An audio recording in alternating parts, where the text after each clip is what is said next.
Hello everyone, thank you for joining me for another video. I'm your host Sheena from Sheena Loves Stories, and I found another video recording from a while back, I guess. I think I read this book in 2024. That's how long ago I read this book, but I just found the review that I did of it, and we're going to be talking about The Last Murder at the End of the World, and this was written by Stuart Turton. Thank you guys so much for joining me, and I hope you enjoy the video. So this is a post-apocalyptic murder mystery novel. I think that's the best way to label it. We start off the book with we get introduced to Abby. Abby is like an AI system that is talking to everybody on this island. There was an event that happened that ended the world. So there's this black fog that covered the world, and it killed all the people. All the animals, it's just, everything's gone. And once this fog killed everything, there was an island that was safe. And this island, this safe island, is inhabited by a bunch of villagers. And these villagers, there's 3 elders within this village that don't really age. They're all over 100 years old, and we are introduced to the villagers. Emery is the one we kind of stay with most of the book, is who we are seeing things through, is Emery's POV. Emery is a villager, and she lets us know that on the island, in this little village, they farm for their own food. They are kept safe by their elders who pass down stories of the before times, long ago. They each have their own thing. Nobody sees one of the elders, Hephaestus, as much. Like, he's around a lot. He's described as a mountain of a man. Like, just super tall, super wide. Just, if there was to be a sculpture made of him, it is, one of the characters says in the book that it would take the whole mountain to make that sculpture. And he does a lot of, like, maintenance work around the village. You only really see him when something's going on, or when he needs to talk to his mother, who is the eldest elder of the village. Her name is Nima, and she is a teacher. She teaches all of the island children, all of the villager children, all of, like, things they need to know. She does this whole school system that she has. She has them do homework, everything, just usual school type stuff. And the other elder is Thea. Thea is a scientist who takes on apprentices, some villagers that are tested, and once they pass these tests, they get to have these privileges to where they're taught physics and biology and medicine and all of these things, and they kind of go around the island cataloging things, gathering things, and just doing all of these things for Thea. And so Emery is here. Emery, she doesn't have a job. The way the system works is when you're a child in this village, you go to school. After you're done going to school, everybody in the village in the mornings tends to crops. They all tend to crops. They all do little maintenance type things, but the afternoon and the evenings, they find a job to be of assistance to the village. Like, that's the whole thing, is you have to find a job that helps the collective. So you have people who learn how to be blacksmiths. You have all of these different type of jobs. Emery has tried all of them, and she's not good at it. She's just not good at things. A lot of the villagers try to avoid her. They see her as headstrong. She's a little confrontational, which a lot of them don't like, because Abby, in their minds, Abby's the AI. She's personified as a she in the book, is in the minds of each of the villagers and each of the elders. So Abby, from when these villagers are children, tells them you have to be polite, you have to be kind. all of these type of reinforcements of behavior. So the villagers they try not to be rude, and they're not outwardly cruel to each other, but they don't like Emery because she's a little stubborn, she's a little headstrong. Emery likes to ask questions repeatedly, and then questions that come out of questions, just like a toddler, just why? And Emery does not forget the questions that she asks. So she annoys a lot of the villagers, and she just happens to not be any good at any of the jobs that are available in the village. So she is friends with Nima. Nima's the teacher. Nima's trying to tell her, I think you should be a teacher. I think you would be a good teacher. And Emery is telling her, I don't think so. I ask questions. That's what I do. And nobody likes to answer these questions. And Nima's like, I'm getting a little old. I don't think I want to be a teacher anymore. Maybe it's time for me to retire. And so she's trying to convince Emery to be a teacher. And Emery's like, okay. And so far, everything seems to be going normally as things could go. In a post-apocalyptic world, they're on an idyllic Greek island trying to rebuild society. And the way that the elders are described in this book makes them, Hephaestus is just, like I said, a mountain of a man. Thea is taller than all of the villagers. It's like Emery thinks about it in the book, and she's like, it'd take 2, maybe 3 villagers to be as tall as Thea is. And Nima is also taller than most of the villagers, and the elders are just put in a different category, and the elders run the whole village. Anytime there's a conflict, a problem, or anything, all of the villagers go to an elder and have them figure it out. They bring the problem to them, whatever the answer is, the villagers are like, all right, that's what we're going to do. So this is the type of society that they have here. Through this, we also learn a little bit about Abby. She's the AI inside of all of the villagers' heads and all of the elders' heads and stuff like that. And we're made to feel that the villagers are like normal humans, except they're not. Around the time when the murder happens, because surprise, like the title says, there's a murder in this book. The murder occurs.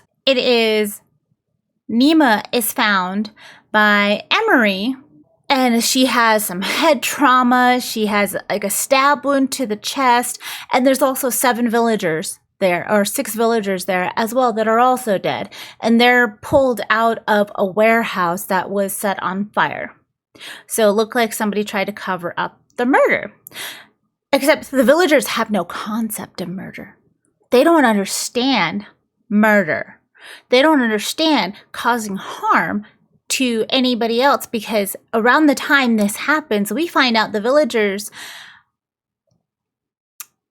are a little different.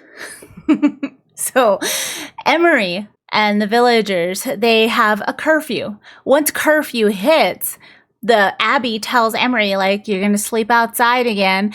And I thought this to mean, is there something that happens at night? Does this fog come in at night? Are there creatures out? Is this going to more like horror book territory, where there's creatures in the middle of the night that come in and you have to be locked and secured in your rooms or something like that? No, they get put to sleep when the curfew hits. So when the curfew hits, doesn't matter what you're doing, all the villagers, they just go out. They just kind of fall down and they're out. And when they wake up again, it's the next day, they just kind of pick themselves up and then go. What is odd that Emery has noticed is sometimes when she has been waking up, she sees that there's scratches on her legs, that she has no idea what happened to them, that sometimes her sandals are missing, that sometimes, her hands are cut or bruised or calloused and she's sore, like she's been doing stuff all night. Yet she's like, I don't remember doing anything. I went to sleep. I was asleep. We find out that the villagers aren't really human. like I said earlier, and it goes like further than them being put to sleep at a curfew time. Elders can also bring people, villagers, out of sleep.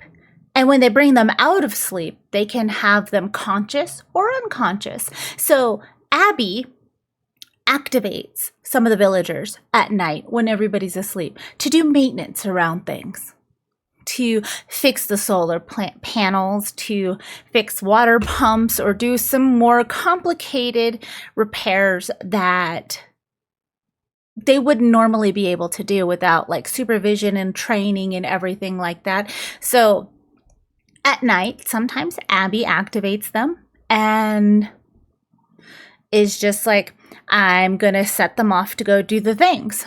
And Nima tells Emery that sometimes the elders will wake a villager up for a specific purpose, and that villager won't remember anything of what happened.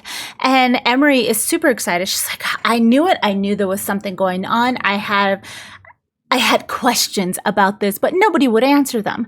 And she gets an answer to her question. She's super excited about it. Let's go, Emery. Throughout the book, we get more of this little information like that. The villagers don't have children, but they do. So what the process is if a person or a couple wants to have a child, they let Abby know. Abby runs them through a test of compatibility to see if they would make good parents. If they pass the test, they are given a child that is 8 years old. And there are no babies here. Every child is 8 years old. And they're given this from the cauldron. So the cauldron there's a volcano on this island. The cauldron is at the very tippy top. And nobody's allowed to go there. The villagers are like quarantined to the village and the surrounding area for the farmlands for the village. They can't leave past that without an elder's permission. So Thea, the scientist, her and her apprentices, they have permission to go out because Thea has them going out into the wooded area. She has them going to the volcano. She has them going to all of these different type of places. And Emery doesn't like Thea because Thea's apprentices always end up dying.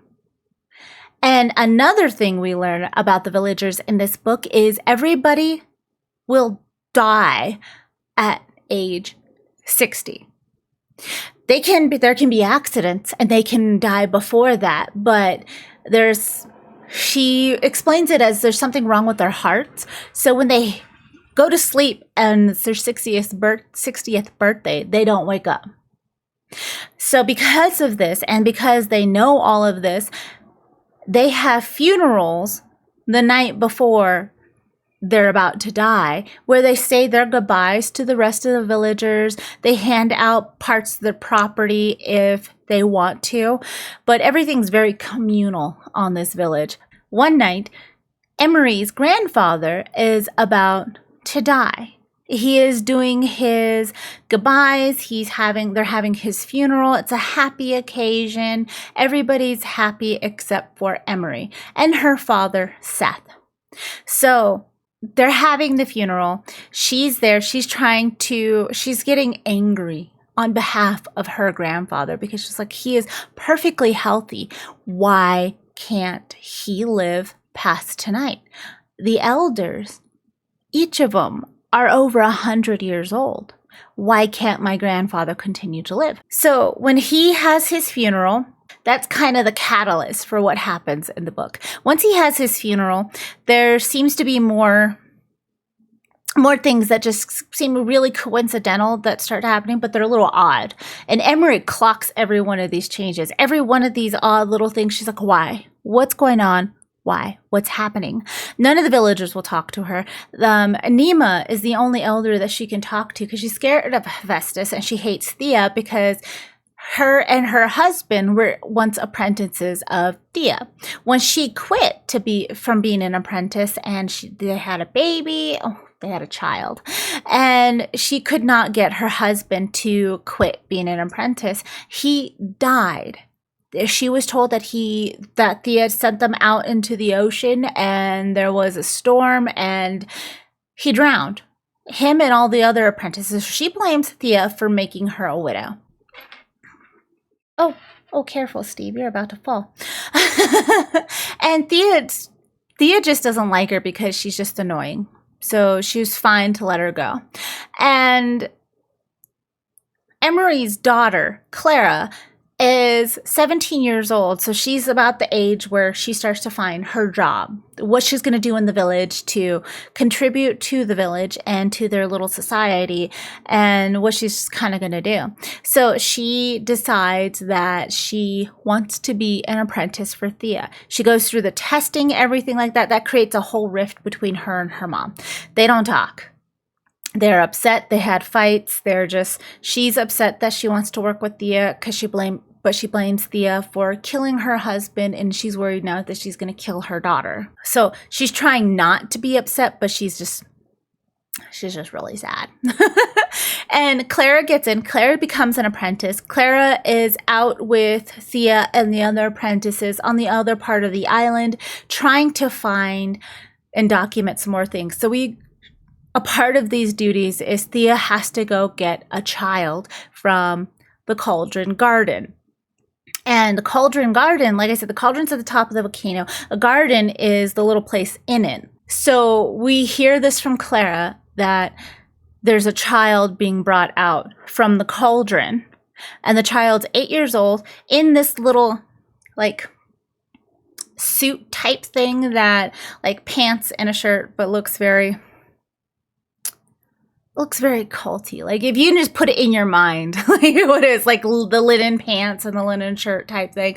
And it's just like, it seems to be a little wet and patchy spot. She's like, that's odd. And she wants to know where these children come from, but she doesn't ask because she's not her mother. And they escort this child back down. The child's given to a person in the village, and everybody's happy. There's going to be a party, everything. And then one night, Emery wakes up.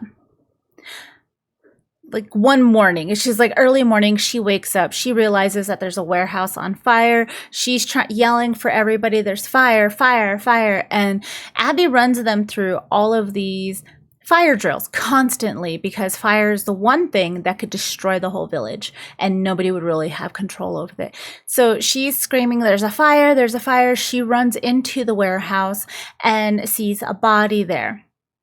And she realizes it's Nima. And then she just goes through telling people, like, we need to put out the fire. And once they start putting out the fire, she goes like full on detective mode, saying, what happened? She has questions. She needs answers to it. And Nima has been giving her like Sherlock Holmes novels to read, even though she's not really supposed to read that stuff. That's how she knows the word murder. And it helps calm her down since nobody will answer any of her questions. So after the warehouse is done, she realizes that Nima wasn't killed on accident. Thea is trying to tell her that, Thea and Abby are both trying to tell her that she must have seen the warehouse get set on fire, start a fire. She woke up some villagers to help them put it out, but she got caught in the flames and a beam broke and knocked her in the head, and that's why her whole skull is smashed. And Emery's like, that doesn't fit. That doesn't fit. That does not answer the questions. So everybody's freaking out about what happened to Nima, because conveniently, all of their memories were wiped. Abby wiped all of the memories of everyone on the island, including the elders. So Abby's going around being like, I don't know what happened. I did a memory wipe. Nima's the only one that has an authorization to do a memory wipe, and I don't know what happened. Except Abby's like, I do know what happened. I know exactly what happened. So we're trying to catch up along with Emery, who is put in charge of this investigation because Nima had a failsafe from back in the olden days when it was post-apocalyptic and everybody was fighting. She set up this barrier of devices that kept the fog away. So this kept it away from the island, and there was a failsafe.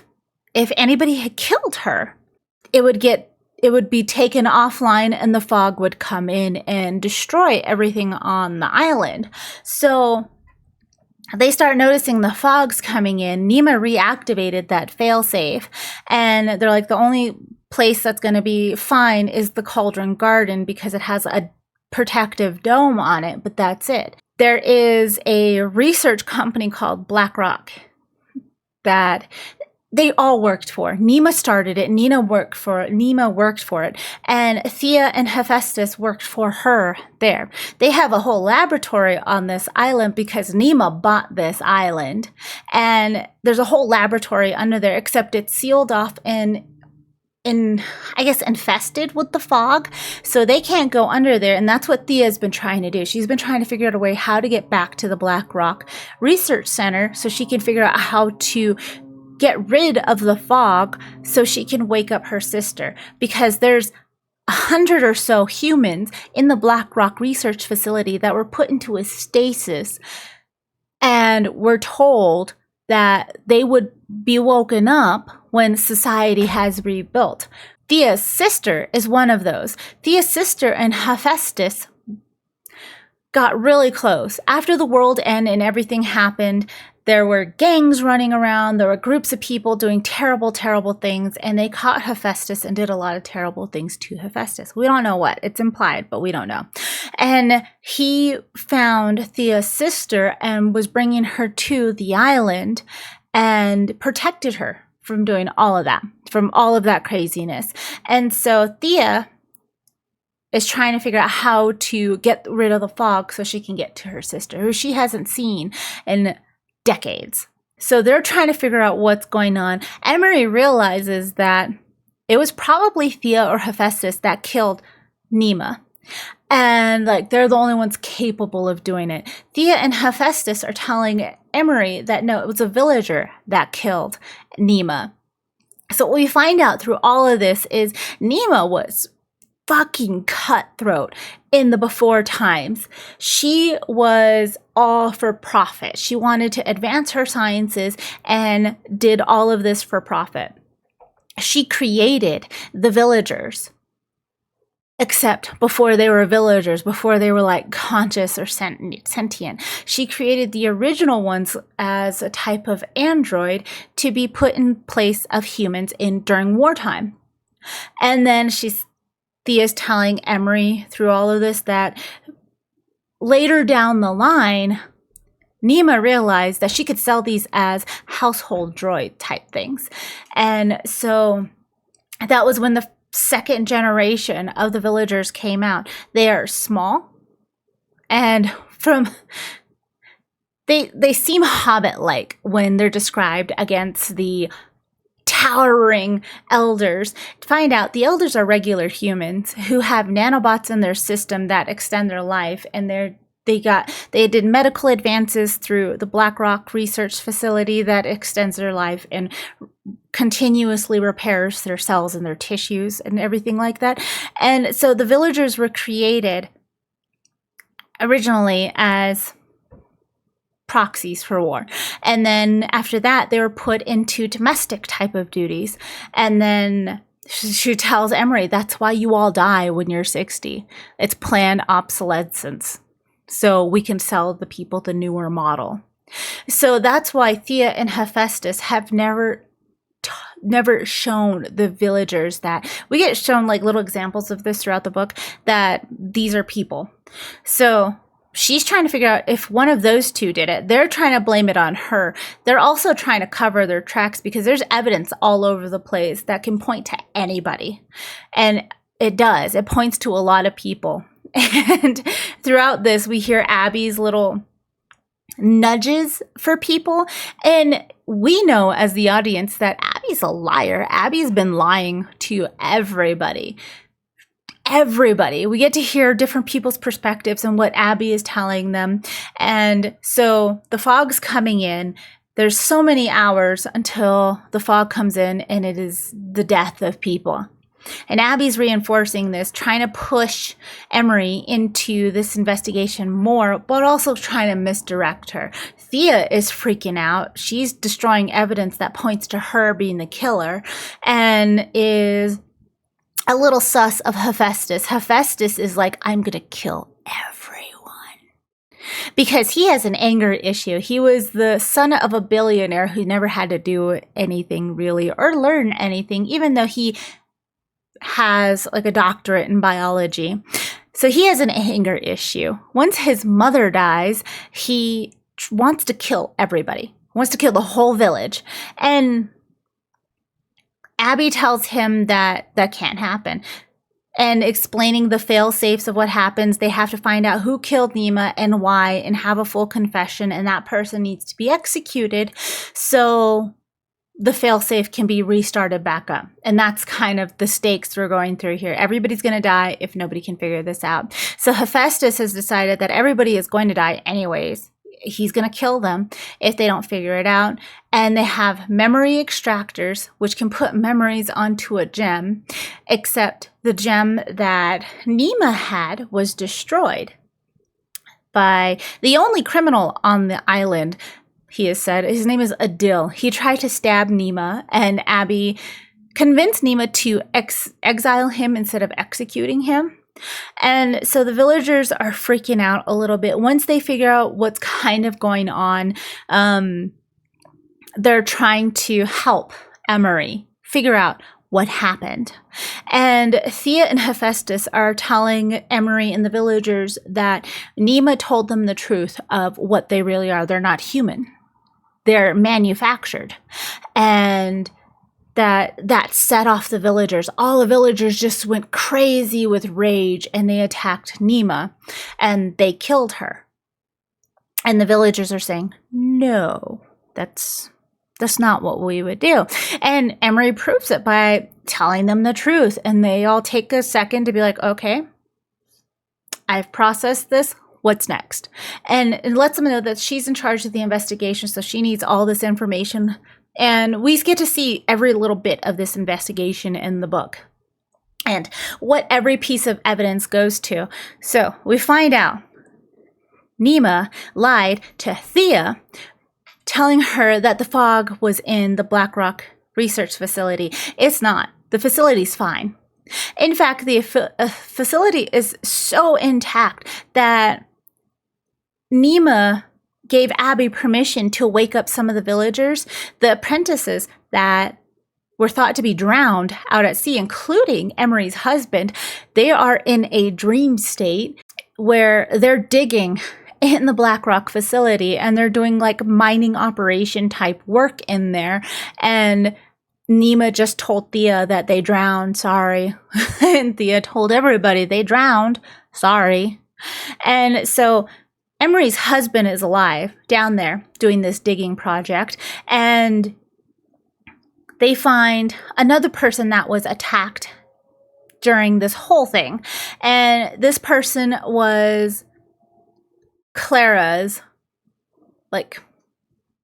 she was interested in her, and she was her friend and everything, and she was attacked. So before their memories were wiped, Emery, Clara, and Seth took this girl, I can't remember her name right now, took her into the Black Rock Institute, into the medical facility so she could be taken care of.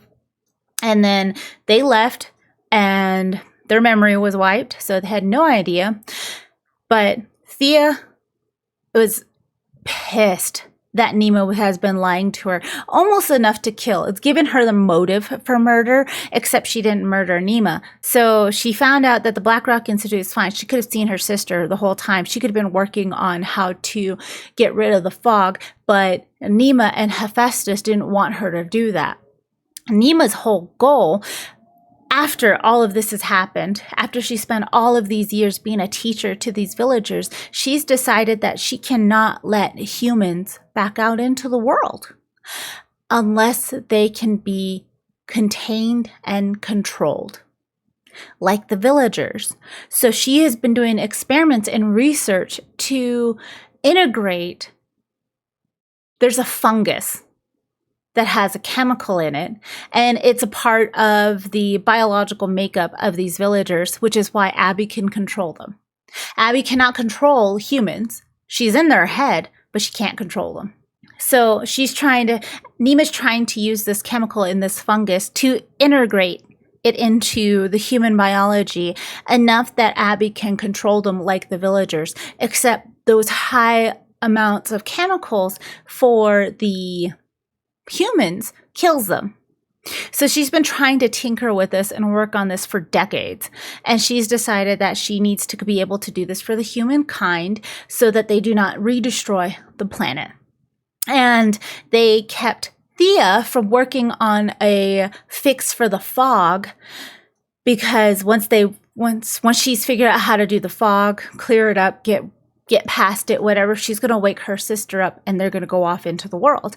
And when they wake her sister up, they're going to wake up the rest of the humans, and the rest of the humans are going to be let out. And Nima couldn't have that. She didn't want to relinquish control of her island and what peace she has found. But it also turns out that Nima, it's heavily implied that Nima's company also created this fog that destroyed the world. And she also, when this world was going down and was being destroyed, she auctioned off space in her stasis pods for like billionaires, and she sold those off to them and like a handful of people connected to them, and that's the group of humans that are down in the thing. So Thea found out, and then Festus found out that Thea found out, and they're both upset. Nima left breadcrumbs on how she wanted things to go with Abby, but looking back on it, Emery realized that Nima was also like saying goodbye for days. And it turns out at the very end, this was all set up by Abby. Nima gave Abby very loose protocols to follow. One of them was to protect the village, do everything you can to protect and care for the villagers, and to protect humankind as a whole, not as individuals. There's a very big distinctive between this. And Abby tells us, because Emery finds out at the end of the book, she's able to piece everything together.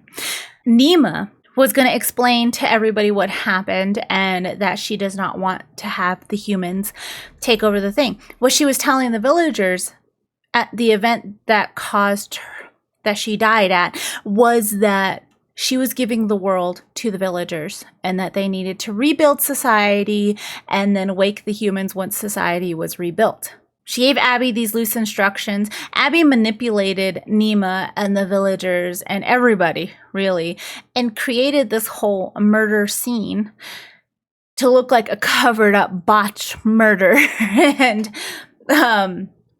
to keep everybody pretty much busy, because the villagers, we find out, are immune to the fog because they are not human.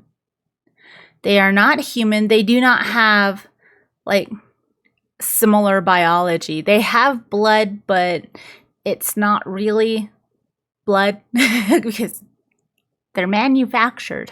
And so the fog has no effect on them. It does have an effect on Hephaestus and Thea. Thea is devoured by the fog trying to get to the Black Rock facility. And it's super, super dramatic. The fog's coming in and everything. Everybody's like, oh, we're gonna die. It's gonna be so terrible. And then Emery starts laughing because she figures it out, that they are immune to it, and that Nima wanted Abby to protect them and to protect their well-being and protect humankind from itself. So Nima has been tinkering with the genetics of these villagers for generations. And Hephaestus and Thea thought that, they were like droids. They can't think, they can't create, they can't do anything like that, except they can. Through this genetic tinkering and through generations of being like taught and shown how to be creative, they learned how. They started being creative. Clara's friend is Yui, I think her name is. I listened through this on audiobook, so I just remember the narrator going, Yui! I think that's her name. So Yui has a violin that was passed down generations, that it was found and it was passed down. Yui can compose music. She composed a very original piece of music. And Nima tried to show Hephaestus and Thea that this was proof that they are not just disposable. They are not like, they can do things. And when they did not agree, that's when she put this whole plan in place. Nima decided that it was time for humans on the surface to end, and that Thea and Hephaestus were not conducive to creating a peaceful society. So she decided to kill them, or have them kill each other. Not really. It was Nima and Abby. They both decided to do this. And like I said, Abby is the AI throughout all of this. And so she pushed everybody into doing all of these little things. So Nima had a memory extractor that was going to pull all of her memories into a memory gem. And then this memory gem was going to be given to the villagers. This would show them how to use all of the things that are in the Black Rock Research Facility so they can rebuild society. Except when she used this memory extractor, it was a very old model, so there was a high probability it would kill her. And after she said her goodbyes, everything, she was like, all right, it's time. It did. It killed her. Thea brought her body back from the laboratory where she did this thing, and Adil got the memory gem from her, but he was still mad at her because he was exiled for 5 years, and he tried to stab her and everything. He destroyed the memory gem. And while Thea was bringing the body back and everybody was kind of mourning this, Abby created a scene of one of the villagers hitting Nima's head so much that it caved in her skull with a weapon that Hephaestus had. Well, it was a tool that he made and used, and that was his tool to have. So the marks matched up from the weapon, and on his tool there was bits of brain matter and blood and everything on it, so that pointed to Hephaestus being the killer. And then there was also Thea had the knife that was used in stabbing Nima, and was also covered in Nima's blood, and was missing a partial fingernail that was found in Nima's cheek. So they're running all the forensics on this, and they're like, it could point to either one of them, but those were all planted by Abby to point at Hephaestus and Thea in hopes that they would just kill each other. Nima committed unaliving for the betterment of the village. And all of this was just a very long way of saying that they needed to get rid of Thea and Hephaestus, except they couldn't tell them because they could start messing with Abby or just go crazy and kill all the villagers. Emery figures this all out right after Thea is gone. Hephaestus is already gone because Thea convinced him to use the memory extractor on himself so that could prove that he killed Nima, which he didn't. And it just shows, like, a lot of it in the book, it was talking about the violence of humans and the impulsive and narcissism in humans and how the villagers are lacking that. And the memory gem's destroyed, but Emery is very confident that they'll figure it out. They'll figure out how to work all these things. Like, it'll be fine. And she takes over teaching the children. They're just like, okay, it goes all kind of back to normal, except that the child that was given, or that Clara escorted back to the village, his name is Ben. And Nima decided to give Ben all of the advanced scientific information that was available in the Black Rock research facility. And so Abby unlocks that information for him and tells him that he doesn't need to be scared, and flushes it with all the happy hormones and everything. It's like he needs to be able to help the villagers. So he's trying to help the villagers figure out what's going on, but this is like an 8-year-old kid. And the villagers just kind of go back to being the villagers and doing that. Emery is down in the Black Rock Research Facility with her husband, who still doesn't know she's there. He's still in that dreamlike trance state, just talking at him. And Abby, after all of this, stopped talking to all of the villagers and only talks to Emery. Her husband and the rest of the apprentices break through a wall, and there's this like iridescent blue liquid in this like tubey thing. And she's like, this is so beautiful. What is this? And Abby tells her that that's her, that Abby has roots. Abby has a physical form that is starting from the cauldron and extends into the island. And that's how Nima created her.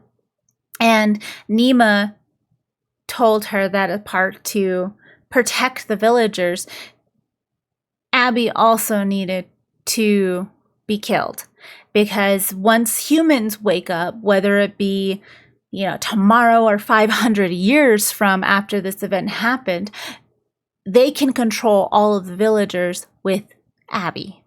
So after everything is done at the end of the book, and Abby's pretty satisfied with what she's done, she has these apprentices, and they're apparently at different points, that are going to be destroying her whole root structure so Abby dies. And then once Abby dies, all the apprentices come out of this dreamlike state, and it's a happy reunion with Emery, with her husband, and they're going to go see Clara, and that's where the book ends. But this is a trip. This was a trippy book. I did not expect a lot of this to happen. I thought with the Greek names, it was going to be like, oh, the villagers are humans, but this is a reintroduction of like Greek gods into this, and that's why they're described this weird way. And then once it switched from the villagers are not actually human, and then I started seeing them as like hobbits in my head. I'm like, that makes so much sense. And it was interesting. But is it a toast or no? I haven't rated this yet. I'm trying to let it percolate some more before I give it like a concrete call pile score.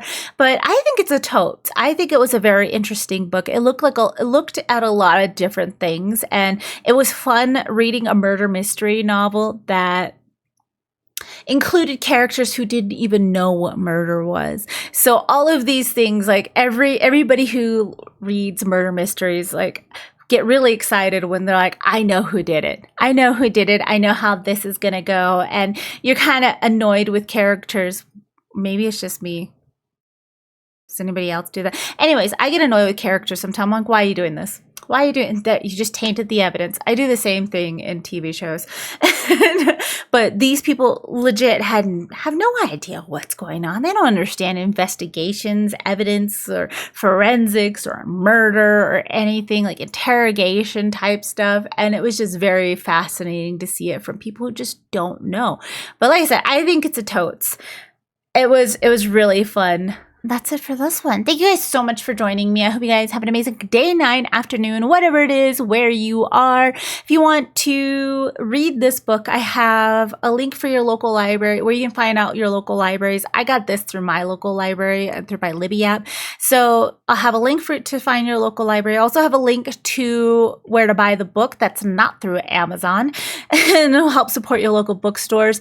And the link for all of my socials as well. If you want to come hang out, talk some books with me, or just talk about video games. And thank you guys so much. I really hope you guys have an amazing time, and I'll talk to you guys soon. Bye.